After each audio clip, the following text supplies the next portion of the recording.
प्रदेश में सेतु हेतु 4,808 करोड़ रुपए एवं रेल उपरगामी अधोगामी सेतुओं के निर्माण हेतु 1,700 करोड़ रुपए की व्यवस्था प्रस्तावित है। राज्य प्रमुख अन्य जिला मार्गों के चौड़ीकरण सुदृढ़ीकरण कार्यों हेतु 3,700 करोड़ रुपए की व्यवस्था प्रस्तावित है। राज्य सड़क निधि से सड़कों के अनुरक्षण हेतु 3,000 करोड़ रुपए तथा सड़कों के निर्माण चौड़ीकरण स्ट्रेंथनिंग सुदृढ़ीकरण हेतु 3,000 करोड़ रुपए की व्यवस्था प्रस्तावित है। शहरवासियों के आवागमन को सुगम बनाने हेतु दृष्टिगत शहरों के बाईपास एवं रिंग रोड तथा चौराहों पर फ्लाईओवर आदि के निर्माण हेतु 1,500 करोड़ रुपए की व्यवस्था प्रस्तावित है। औद्योगिक लॉजिस्टिक पार्क हेतु मार्गों के चौड़ीकरण सुदृढ़ीकरण निर्माण कार्य हेतु 1,000 करोड़ रुपए की व्यवस्था प्रस्तावित है। सिंचाई एवं जल संसाधन विभाग सिंचाई एवं बाढ़ नियंत्रण योजनाओं के लिए 18,290 करोड़ रुपए की व्यवस्था प्रस्तावित है, जो वर्ष 2025-26 की तुलना में 30% अधिक है। सिंचाई सुविधा उपलब्ध कराने हेतु सरकार द्वारा मध्य गंगा स्टेज 2 परियोजना, कनहर सिंचाई परियोजना, केम बेतवा लिंक परियोजना, भौरट बांध परियोजना जैसी महत्वपूर्ण परियोजनाओं के कार्य प्रगति में है। उपरोक्त परियोजनाओं के पूर्ण होने पर से 4.49 लाख हेक्टेयर सिंचन क्षमता सृजित पुनर्स्थापित होगी। 2100 नवीन राजकीय नलकूपों के निर्माण हेतु डाक जोन में स्थित 569 असफल राजकीय नलकूपों के पुनर्निर्माण का कार्य वर्ष 2025-26 में पूर्ण कर लिया गया है। इन कार्यों से लगभग 1.62 लाख हेक्टेयर सिंचन क्षमता की पुनर्स्थापना होगी तथा लगभग 1.43 लाख कृषक परिवार लाभान्वित होंगे। वित्तीय वर्ष 25-26 में 285 बाढ़ परियोजनाएं पूर्ण की गई, जिनसे 49.90 लाख आबादी लाभान्वित हुई है। 11,065 किलोमीटर लंबाई में ड्रेनों की सफाई कराई गई। नमामि गंगे एवं ग्रामीण जलापूर्ति नमामि गंगे एवं ग्रामीण जलापूर्ति हेतु लगभग 22,676 करोड़ रुपए की व्यवस्था प्रस्तावित है। योजना के अंतर्गत प्रदेश के समस्त 2.67 करोड़ ग्रामीण परिवारों को क्रियाशील गृह नल संयोजन प्रदान करने के लक्ष्य के सापेक्ष 2.43 करोड़ घरों में क्रियाशील गृह नल संयोजन उपलब्ध कराया जा चुका है। वित्तीय वर्ष 2026-2027 में जल जीवन मिशन के समस्त घटकों हेतु लगभग 22,452 करोड़ रुपए की व्यवस्था प्रस्तावित है। गंगा को प्रदूषण मुक्त बनाए रखने एवं उसमें दूषित जल का प्रवाह रोकने के लिए सीवरेज संबंधी कुल 74 परियोजनाएं स्वीकृत हुई हैं। अब तक 41 परियोजनाएं पूर्ण कर संचालित की जा रही है तथा शेष परियोजनाएं निर्माणाधीन है। ऊर्जा क्षेत्र की योजनाओं के लिए 65,926 करोड़ रुपए की व्यवस्था प्रस्तावित है। सामान्य योजना के अंतर्गत वर्ष 2017-18 से कुल 1,66,135 निजी नलकूप संयोजन निर्गत किए गए हैं। कृषि कार्य के लिए नलकूप संयोजनों हेतु कृषि फीडर्स के निर्माण की योजना के अंतर्गत 4,680 फीडरों के लक्ष्य के सापेक्ष 4,048 कृषि फीडरों का निर्माण कराया जा चुका है, जिन पर 10 घंटे विद्युत आपूर्ति प्रदान की जा रही है, जो कि देश में सर्वाधिक है।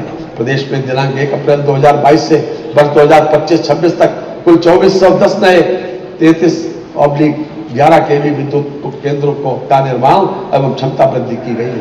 साथ ही 20,924 नए वितरण ट्रांसफार्मर्स की स्थापना एवं 85,684 ट्रांसफार्मरों की क्षमता वृद्धि का कार्य किया गया है। उत्तर प्रदेश में पारेषण तंत्र की कुल क्षमता जो वर्ष 2016-17 में 17,890 मेगावाट थी, उसे 2025-26 में 82% बढ़ाकर वर्तमान में 32,500 मेगावाट किया गया है। अतिरिक्त ऊर्जा स्रोत के विकास हेतु लगभग 2,104 करोड़ रुपए की व्यवस्था प्रस्तावित है, जो वर्ष 25-26 की तुलना में दोगुने से अधिक है। उत्तर प्रदेश सौर ऊर्जा नीति 2022, उत्तर प्रदेश राज्य जैव ऊर्जा नीति 2022 एवं उत्तर प्रदेश ग्रीन हाइड्रोजन नीति 2024 के अंतर्गत 5 वर्षों में 22,000 मेगावाट विद्युत उत्पादन का लक्ष्य रखा गया है।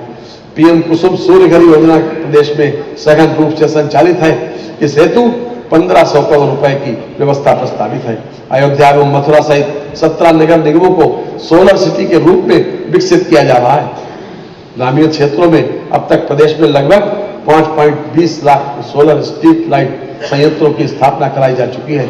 उत्तर प्रदेश राज्य जैव नीति 2022 के अंतर्गत प्रदेश में 36 सीबीजी संयंत्रों की स्थापना कराई जा चुकी है, जो देश में सबसे अधिक है। ग्रीन हाइड्रोजन के क्षेत्र में उत्तर प्रदेश ग्रीन हाइड्रोजन नीति 2024 प्रख्यापित की गई है, जिसके अंतर्गत प्रदेश में 2 सेंटर ऑफ एक्सीलेंस की स्थापना की स्वीकृति प्रदान की गई है। आवास एवं शहरी नियोजन हेतु 7,705 करोड़ रुपए की व्यवस्था प्रस्तावित है। मुख्यमंत्री शहरी विस्तारीकरण नए शहर प्रोत्साहन योजना हेतु 3500 करोड़ रुपए की व्यवस्था प्रस्तावित है। इस योजना के अंतर्गत मेरठ में 35 वर्ष, आगरा में 33 वर्ष, लखनऊ में 22 वर्षों बाद नई आवासीय योजना तथा बुलंदशहर में प्रथम बार औद्योगिक योजना लॉन्च की गई है।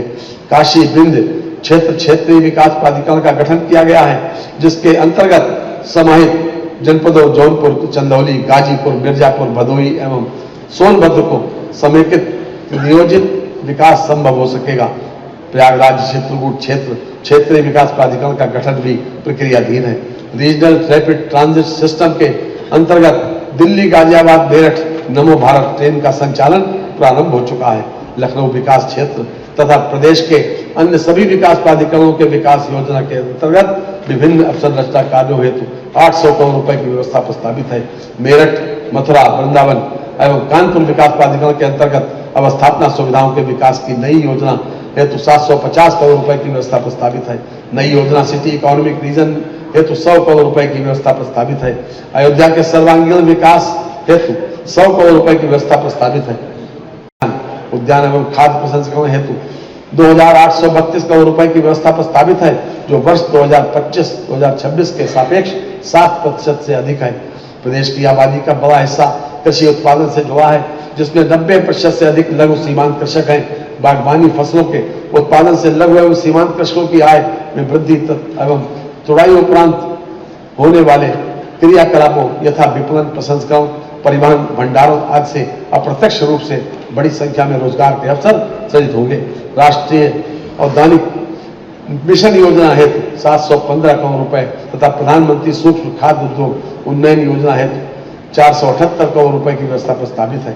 उत्तर प्रदेश खाद्य प्रसंस्करण उद्योग नीति 2022 के क्रियान्वयन हेतु 300 करोड़ रुपए की व्यवस्था प्रस्तावित है।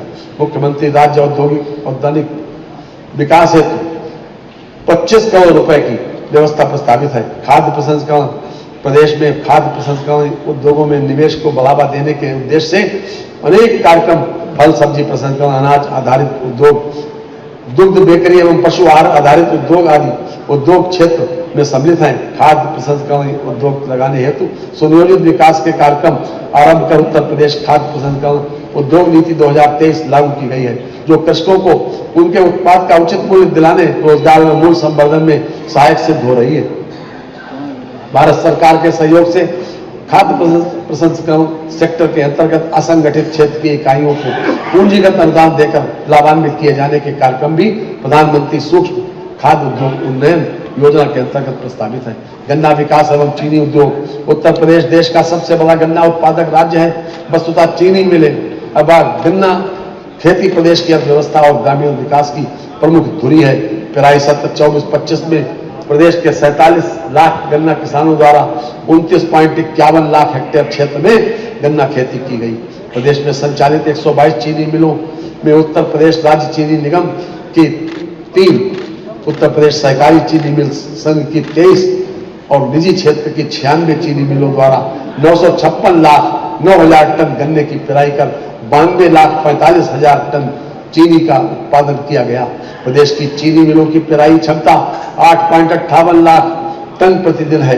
प्रदेश की चीनी मिलों के औद्योगिक पुनरुद्धार के क्रम में पिपराइच, मुंडेरवा, रमाला में नई चीनी मिलें स्थापित की गई तथा 44 से अधिक चीनी मिलों का आधुनिकीकरण किया गया है, जिससे अब तक कुल 1,25,000 TCD अतिरिक्त पेराई क्षमता का सृजन हुआ है। मिलों के आधुनिकीकरण और औद्योगिक पुनरुद्धार से 10 लाख से अधिक रोजगार सृजन हुआ। दुग्ध विकास वर्तमान में सहकारी क्षेत्र के अंतर्गत प्रदेश में 19 दुग्ध संघों के माध्यम से दुग्धशाला विकास कार्यक्रम चलाया जा रहा है। जनपद मथुरा में पूर्व में 30,000 लीटर क्षमता की नवीन डेयरी परियोजना प्रस्तावित की गई थी, जिसे संशोधित करते हुए 1 लाख लीटर प्रतिदिन क्षमता के नवीन डेयरी प्लांट की स्थापना का प्रस्ताव है, जिसके लिए 23 करोड़ रुपए की व्यवस्था प्रस्तावित है। दुग्ध संघों के सुदृढ़ीकरण एवं पुनर्जीवित करने की योजना के अंतर्गत प्रस्तावित दुग्ध संघों में 220 नई दुग्ध समितियों के गठन तथा 450 दुग्ध समितियों के पुनर्गठन का कार्य प्रस्तावित है, जिसके लिए लगभग 160 करोड़ रुपए की व्यवस्था प्रस्तावित है। पशुधन प्रदेश में निराश्रित बेसहारा पशुओं के फसलों के नुकसान से बचाने हेतु प्रदेश में गो संरक्षण के लिए 7,497 गो आश्रय स्थलों में 12,38,547 गोवंश संरक्षित हैं। इसके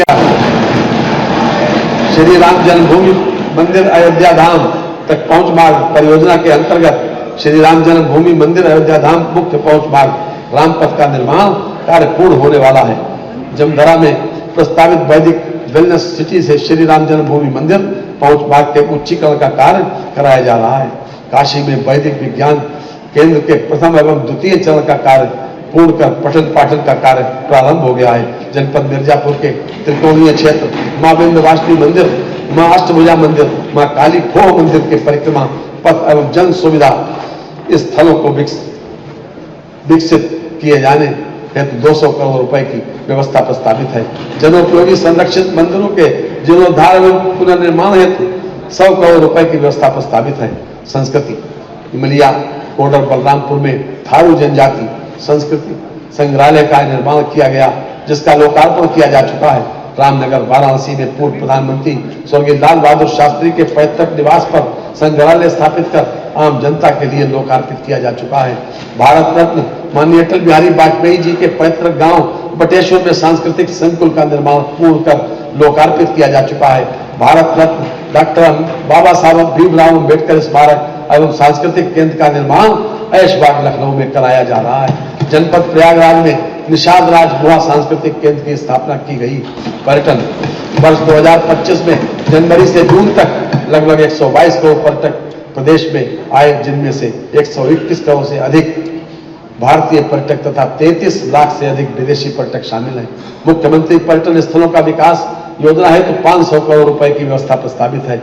उत्तर प्रदेश श्री अयोध्या तीर्थ विकास परिषद द्वारा अयोध्या क्षेत्र में पर्यटन अवस्थापना विकास हेतु 150 करोड़ रुपए की व्यवस्था प्रस्तावित है। उत्तर प्रदेश श्री नैमिषारण्य तीर्थ विकास परिषद द्वारा नैमिषारण्य क्षेत्र में पर्यटन अवस्थापना विकास हेतु 100 करोड़ रुपए की व्यवस्था तथा ब्रज तीर्थ विकास परिषद द्वारा मथुरा में पर्यटन अवस्थापना के विकास हेतु करोड़ की व्यवस्था प्रस्तावित है। विंध्यवासिनी देवी धाम तथा वाराणसी में पर्यटक सुविधाओं के विकास हेतु 100 करोड़ रुपए की व्यवस्था प्रस्तावित है। नियोजन ग्रामीण क्षेत्रों में अवस्थापना सुविधाओं को सुदृढ़ करने के लिए त्वरित आर्थिक विकास परियोजना हेतु 2400 करोड़ रुपए की व्यवस्था प्रस्तावित है। सस्टेनेबल डेवलपमेंट गोल्स कार्यक्रम के अंतर्गत सामाजिक, आर्थिक एवं पर्यावरणीय क्षेत्रों में निर्धारित किए गए लक्ष्यों को वर्ष 2030 तक प्राप्त किए जाने हेतु प्रदेश सरकार निरंतर प्रयत्नशील है। एक परिवार एक पहचान के तहत प्रदेश के सभी परिवारों को विशिष्ट पहचान प्रदान की जा रही है। कुल 4 करोड़ परिवारों एवं 15.62 करोड़ व्यक्तियों की फैमिली आईडी सृजित की जा चुकी है। प्रदेश एवं केंद्र सरकार के 32 विभागों की 98 महत्वपूर्ण योजनाओं को फैमिली आईडी के डाटाबेस के साथ इंटीग्रेट किया जा चुका है। ग्राम विकास की योजनाओं के लिए लगभग 25,500 करोड़ रुपए की व्यवस्था प्रस्तावित है। मनरेगा तथा राष्ट्रीय ग्रामीण आजीविका मिशन हेतु क्रमशः 5544 करोड़ रुपए एवं 4580 करोड़ रुपए की व्यवस्था प्रस्तावित है। इन दोनों योजनाओं का संचालन विकसित भारत ग्रामीण रोजगार एवं आजीविका मिशन गारंटी योजना के रूप में संचालित होगी। प्रधानमंत्री आवास योजना ग्रामीण के अंतर्गत वर्ष 2016-17 को से लेकर वर्ष 2025-26 तक 36,56,000 आवास निर्माण के लक्ष्य के सापेक्ष 36,37,000 आवास पूर्ण हो गए तथा शेष निर्माणाधीन आवास शीघ्रता से पूर्ण करा लिए जाएंगे।